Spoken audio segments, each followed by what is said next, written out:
It is Friday, October 21st, 2022. And if this is your first time checking out the Good Geezer, hey, thanks for coming by. And if you're a returning visitor of the Good Geezer, thanks for coming back. And if you would not mind, hit that subscribe button, give my content a thumbs up, share my content among others, and I definitely welcome your comments in the section below. I have a lot of content that I will be sharing over the next number of Good Geezer uploads, and all of them are going to deal with large order program / catering delivery opportunities. These are going to cover the apps of DoorDash, Uber Eats, very little of it though, but with Uber Eats, Dlivrd, and DeliverThat. My goal is to give you a very realistic picture of large order and catering delivery opportunities. Now, I long since have tempered my emotions about large order / catering delivery opportunities, in that I know that whenever you get one, it does not mean that they're all going to be $1,000 order opportunities and they're going to pay $100 each time. That is very unrealistic. Many times, what it is that it's typically a business, oftentimes a medical practice, and because they're not able to get out the office as they would like, they have someone to deliver the food to them, however the size of the order it is. Now, I have been a part of, first of all, the DoorDash large order program dating back to April, May 2020, when it was the drive order program. And the drive order program was pretty much, it was not on demand, but it was one where you could schedule delivery pickup opportunities. And it was pretty much first come, first serve. And you'll hear me share this in perhaps another segment of this series of Good Geezer uploads. What I found in the time that DoorDash offered the drive order program was that many of them were nothing more than glorified on-demand pickup opportunities. There were a few orders that really paid well. Now, my best paying order happened to be a Schlotsky's deli order that went out to a high school for its football program, and that order paid $149. The breakdown was $120 tip, a $24 base, and then there was $5 added on top because I waited more than 30 minutes for the merchant to have the order ready for delivery. Now, as I'm sharing content for this segment of the Good Geezer, this one is going to deal with my largest catering order opportunity, and also my largest paying catering order opportunity. And for that matter, this is my largest single gig payout for anything that I've done, be it rideshare or food delivery or delivery itself through the Roadie app or Point Pickup app. This order, the order size is $1,729. The payout on this order is $222.91, of which the tip on this order is $172 and change. That's right. This is more of an outlier than the rule. Now, how I got this order, this is on the Dlivrd app. And this is the information about the Dlivrd app, the Delivered app. It's based out of Pennsylvania. They are a small company. I've had conversations with a representative of Dlivrd only once. What they explained to me, they are in less than 100 markets. They're growing. They have less than 20 employees in the company. And so much of the work that is done is among those 20 employees. The orders do go out. They dispatch orders out directly to the driver. It is not like DeliverThat, where it is sent out. It is dispatched out to the market, and it's first one hit it, first one gets it. Or like in DoorDash, or Uber Eats or Grubhub for that matter, in which it comes out in an on-demand random opportunity. Although I do qualify, as I often talk with DoorDash, a lot of that is based on the fact that either you're in the large order program, and also based on artificial intelligence and machine learning.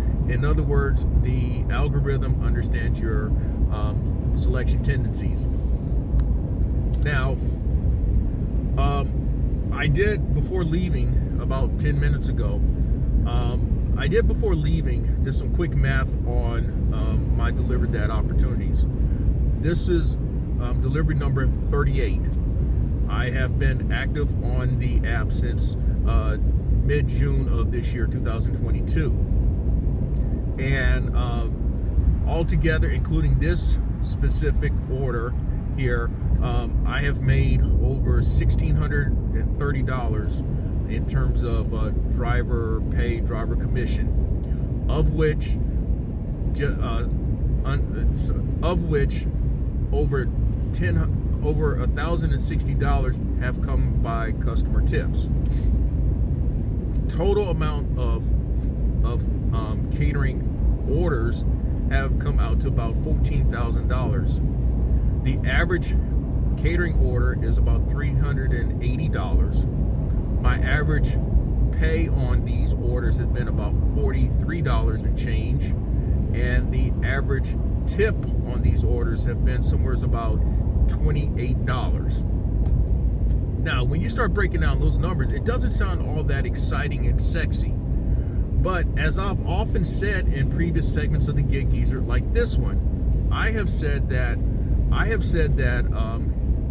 large order opportunities / catering order opportunities may provide a nice bump to your workday hustle, your workday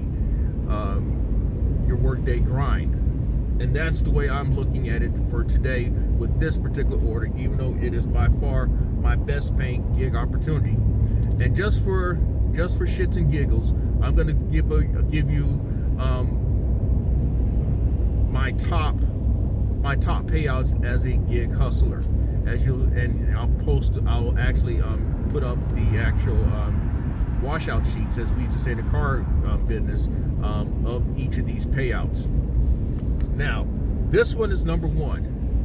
Number two is a very close second. It occurred in March 2018. It was a Lyft ride from Columbia to Southeast Georgia. It was actually supposed to go to Jacksonville, Florida, but the person who was paying for the ride, it was actually a pickup from the train station. The girlfriend alerted her boyfriend that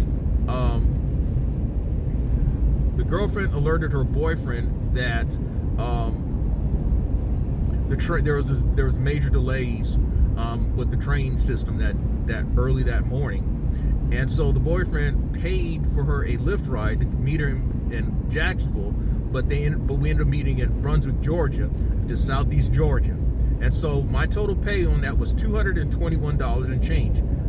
He tipped me additional $20. The actual pay was $201, and that ride lasted just south of 3 hours and 30 minutes. Number three occurred last month, September 2022. It was a roadie gig in which I delivered 3 Lennox heating and air units in the back of my vehicle, which is also going to take care of this delivery, this catering delivery. 3 of them. This is a case where a dollar a mile really doesn't matter. Now, I had already completed a delivered catering order when I happened to see the bubble for about 168 miles, and that piqued my curiosity. And then I saw I was going to pay $196, and then it was also asking that you're also required that you had to have a large vehicle, or a vehicle that was capable. So that meant somebody in a Prius was not going to be moving these AC units. And even for me, it was a bit of a challenge there, because in the process of bunging in the units, I lost my rear window. Yeah, and that was an insurance claim that I'm not happy about. But my rationale was I'd already made $63 and change on a catering delivery that the actual distance was all of less than a half a mile. So I already had a nice little run up, a little bit of momentum going into that order opportunity. And so I figured that if I do that one, I'm not worried about the dead miles coming back. But what I ended up doing was later, once I got back into, and actually, as it turned out, I had the option to try to find some opportunities in Charlotte. The order, by the way, the order went from Columbia to High Point, North Carolina, where the national champion coach Orlando Tubby Smith is still the coach, where he's coaching at his alma mater, High Point University, that is. So I went from Columbia to High Point. Have not gone through High Point in a long time. It's been at least 3 years since I've driven through there. But I delivered it, as you see here on the inset there. I delivered the order to the people despite losing a rear window. Along the way there, I actually stopped to check on whether the units were still in place, and they were. And so instead of driving very carefully at about 50, 55 miles an hour, I drove no faster than 65 along the way. So that's number 3. Number 4 was, as you see here, that occurred in February 2017. That was a Uber ride, and I'd been on the Uber app less than 6 months at the time. That was a Uber ride direct from Columbia Airport to Atlanta Hartsfield Airport, in which a lady was trying to get out the country because of political situation in the United States at the time, which they were closing the borders on people with visas and green cards and everything else. So she's hightailing it out of the United States. I went direct airport to airport. That ride paid me $180. Now the interesting fact about that one, the total fare was $241. And back then, we're talking a mere 5 years ago, drivers back then, depending on when you came on, you got 80% of the fare, or in my case, I came on when it was 75% of the fare, and therefore, that's what I make. Nowadays, I'm told that drivers might make half. So if you drive 3 hours and 15 minutes to Atlanta, you might make, on the high end, $150, and that might be including rider tip. In fact, on that order, as you can tell, the customer did not tip me any extra money. Number 5 is a Roadie order that occurred earlier this year. In fact, back in January. And that one was delivering some medical units on a pallet in the back of my truck from Columbia to Winston-Salem. In fact, I did it twice for this company. The first time it paid $150+. The second time it paid $160+. And there was discussion that maybe I might be able to, on call, deliver these pallets on their behalf. Well, I never heard from them again, but no big deal. So those are my top 5 gig hustle opportunities in which I've done delivery work, and number 1 is a food delivery opportunity. We are now leaving with $1,700 worth of catering items to this customer. And now, when it comes to Red Robin, which is the merchant here, I think back to my very, very first food delivery app order was at this very same location, in which I waited 45 minutes for an order that paid $4 and change, and it went to a hotel. And I basically avoided Red Robin for that reason for a long time. And it doesn't matter what location is at. I mean, it's very much a hit and miss with Red Robin when it comes to orders being ready. But on this particular occasion, Red Robin was just about ready. The manager of the restaurant was there for this one. And unlike most orders in which, it's, hey, how you doing? We talk and all that as we're loading things up. And they may go over the items that are being delivered to the customer. She did do that, but also she had me to sign off on this one because of the size of the order, saying, I acknowledge that I got this, and now it's on me to get this order to these people, which I understand. Now, with other orders on the Delivered app, there is sometimes close interaction. I have shared previously that with the Delivered app, what they will do is, on the day of, about an hour before the order scheduled arrival time, they will send a message to you saying, hey, are you still down for this? Are you still on for this? And you just reply yes or no. And depending on the size of the order, they're going to want to find out how things are going. In fact, last week I had a $1,000 order from Bonefish Grill, and the order, I was delayed by about 30 minutes of the order because when I arrived, the store was still in the process of packing things up and also finishing up on an item that they burned and had to remake. And I explained that to Dlivrd, and I guess they were okayed. And I was also compensated for that delayed time. But personally, I kind of am annoyed by that when they check in on you. I mean, I'm not, but I get it. I mean, they're trying to satisfy a customer. And with an order of this size, you want things to go as smooth as possible. Those are some of the hiccups that occur when you do large order / catering opportunities. As with a typical on-demand order, the orders are not always ready when you get there. And with the larger the order, the longer it takes for orders to be packed up. The manager told me on this order, it took about an hour and a half to prepare because it was mostly cold items, cold sandwiches. But the time is in packing up everything, putting it in the containers and so on and so forth. So as you see on the inset here, I got a lot of stuff to take to them. Now, what's going to help me out today is I made the decision upon knowing that I had this large of an order that I would invest in a convertible hand cart. And I am so glad that I got it, because I'm thinking so many times when I have had orders in which I dealt with elevators, just unpacking and unpacking, I've had to go in and ask people if they have a cart that I can use, which is something that I started asking once I started doing Dlivrd and DeliverThat orders. Well, while yes, I have managed to take care of myself over these many decades that I've been around, it's a smart thing to invest in a hand cart of some capability so that it can take some of the load off of what you do. And this hand cart can also come into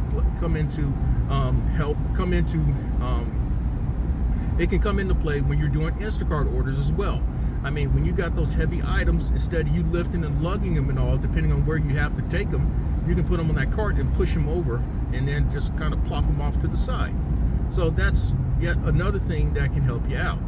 Now, by the way, with those Linux heating units, when I got to the AC heating and air business, there were a couple of folk waiting at the loading dock that helped me take them off the truck. And so that was a very smooth process. In fact, there's a picture, although you can't see them, but they've got all three units that they've managed to push all the way to, or move all the way to the, well into the to the warehouse section of the business. Alrighty, y'all. I am probably about 6-7 minutes removed from having completed that order. And of course, with an order of that size, things don't always go as smoothly as you would think. What made this order a bit of a challenge? About 5 to 10 minutes out, Dlivrd had a contact person for this order, and I was going to give them the heads up that I was on my way. Well, that individual says that they are no longer a part of that. I don't know if the person is still employed with the bank or not, but that individual said, I no longer have anything to do with that. So I was on my own. Now, I get to the drop-off location.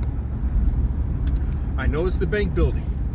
I have delivered on the DoorDash app a number of large order opportunities to this location, and my guess was that it was up on the 15th floor.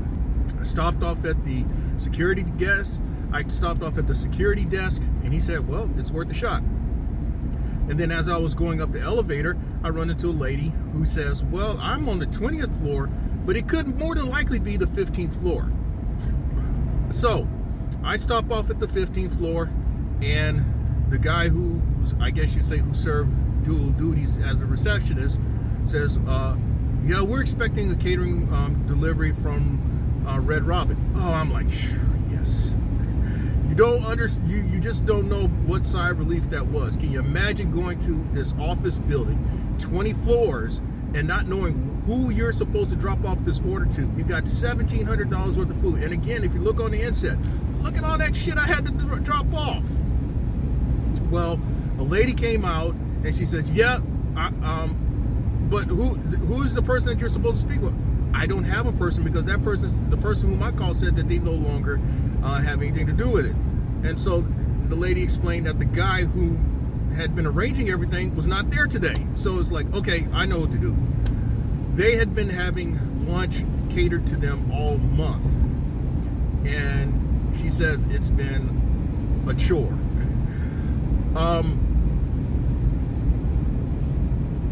On the first go, she brought a cart with her, and that helped a lot. And so I was able to take the ice and the soda up, and she took several bags of the items up, along with the boxes that you may have saw previously. And then it took me 2 more trips to go back up there with everything. And fortunately, I am finished with that order. Would I do it again? Hell yeah, for $220 for all of an hour and a half work. Basically what amounted to was about an hour and a half of work. Hell yeah, I'd do it. I mean, you divide an hour and a half into $222, that's $150 an hour. Yeah, I do that one. But then you ask, well, based on the other orders that you've completed and all, is it worth on average to make about $45 and see about $28 in tips? That's another conversation that we'll have. And if you like the content that's been provided in this segment of the Gig Geezer, or in any other segment of the Gig Geezer, hey, hit that subscribe button, give my content a thumbs up, share my content among others, and I definitely welcome your comments in the section below. I'm Inwood Lane, and as always, may your grind and may your hustle continue.